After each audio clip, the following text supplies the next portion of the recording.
All right, to recap the day, let's bring in Matt Norlander. He's been with us all day here on HQ, doing a good job. Let's start with the two big upsets. Ohio State goes down there a 2 seed.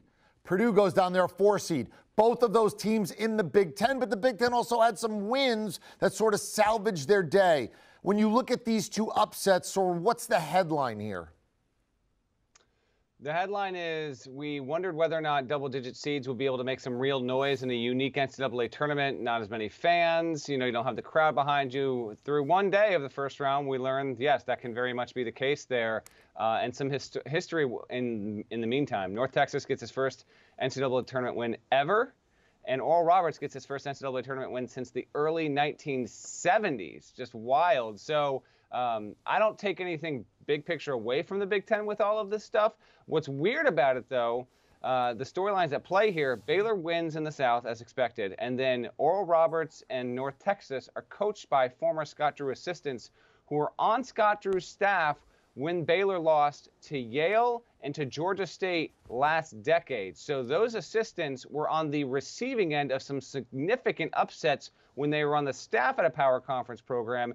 Now they are leading their own mid-major programs. They've turned the tables. And not only that, they have done it in Baylor's region. So Scott Drew's assistants, Grant McCasland at North Texas, Paul Mills, and now at Oral Roberts, they've actually helped Baylor in the process by knocking out the 2 seed and the 4 seed in the South region where Baylor is located. I couldn't help but think that was just cosmic kismet, if you will. Great on North Texas. I talked with Grant McCasland briefly on Friday night as he was already well at work with scouting. And I said, who would have ever thought this? And he said, Javion Hamlet would have thought this. That kid is not short on confidence. I cannot wait to see what he does in the second round on Sunday. Cosmic Kismet. Sounds like a good 80s band. Back in the day, maybe some punk haircuts, a little color in there, Flock of Seagulls do, and the lead singer, one of those kind of things. You mentioned Baylor. They're in the Big 12. Big 12 went 4-0 today. Now, it was a 1 seed, a 3 seed, a 4 seed, and a 6 seed that won. So they were all favored, and they all checked the box. So is this just, they checked the box, or were you impressed, and was the Big 12 underseeded?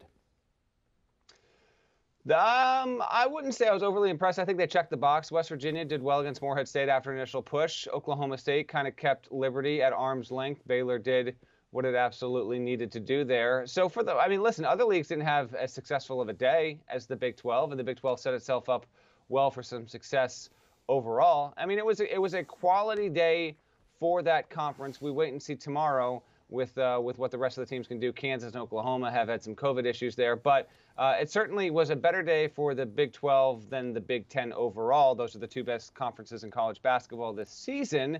And I know this is going to be an early narrative. I want to remind people, Illinois absolutely destroyed. I mean, it just destroyed its first-round opponent, Drexel, as expected. That's the best team in the league. We'll see what Michigan and Iowa, teams 2 and 3, do on Saturday in the second part of the first round. So good early returns for the Big 12, but the Big 12 and Big 10 will be judged by how many teams they get into the second weekend and if either conference can get at least one team into the Final Four. All right, then we have the ACC, who for a long time, a run of many years, that was it. They were the SEC in football. The biggest, the baddest, the best went to the ACC.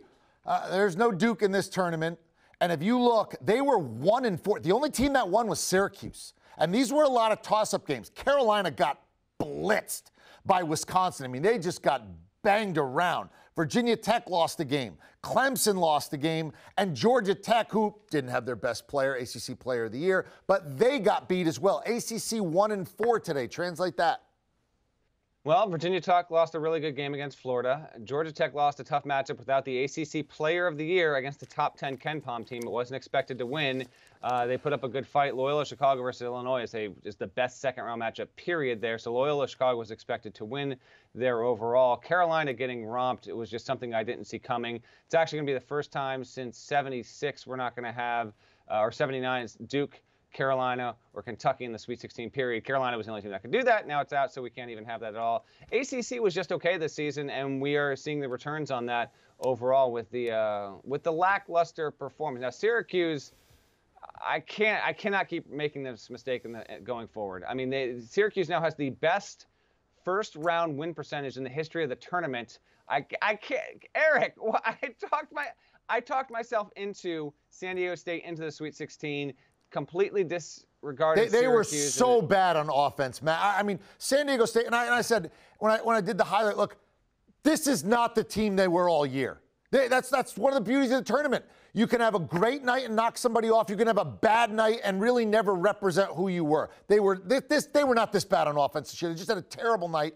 And as I said, we talked about, look, you know a lot of Syracuse people, so do I. You're in broadcasting, you're going to meet Syracuse people. There's a lot of us. I'm not one of them, but there are a lot of friends that I have. And they all felt like we have been a different team the last 2.5, 3 weeks. Buddy Bayheim's in his zone. The defensively, guys, the zone, they seem to get it. And we are not the same team that lost, for example, the Pitt earlier. We feel good about this one, and they look good. How far can Syracuse go? I mean, it can make a second weekend run here. I can't sit here and say now that it's a one-and-done team. It could get knocked out, but frankly, it could get knocked out just as easily in 2 days as it won on Friday here. Buddy Bayheim had the game of his life. This was the best game Syracuse played the entire season. Let's also acknowledge that as well. I mean, they played well, but Buddy Bayheim going off again. Like, he has been hot as of recently, but he was on another planet.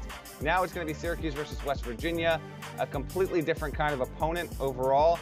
That'll be an intriguing one. I'm excited to see that, but yeah, I mean, it was a rough go for the ACC overall. Syracuse is the saving grace, like it has been so often before. Orange fans are fired up. You've got Bayheim versus Huggins, one Hall of Famer versus a guy who still is not yet in the Hall of Fame in Huggins, and that's still kind of mind-blowing to me. He actually got win number 900 in the defeat against Morehead State. Good for him. That'll be a legendary coaching matchup in the second round on Sunday. Old familiar friends, old Big East foes, by the way. No longer in the Big East is Syracuse or West Virginia. Eric, it was a wonderful first day of the first round.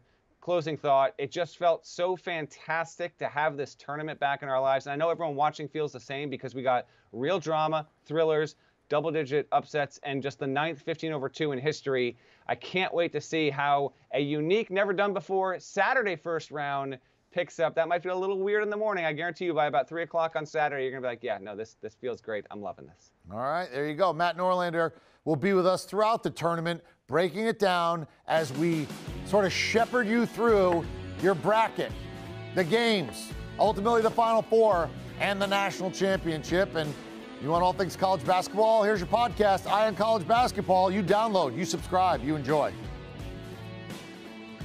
Do you want a sports network that delivers everything that matters about the game? The highlights, the picks, the instant analysis, no yelling, no fake debates, no politics. Hit the subscribe button and never miss a moment.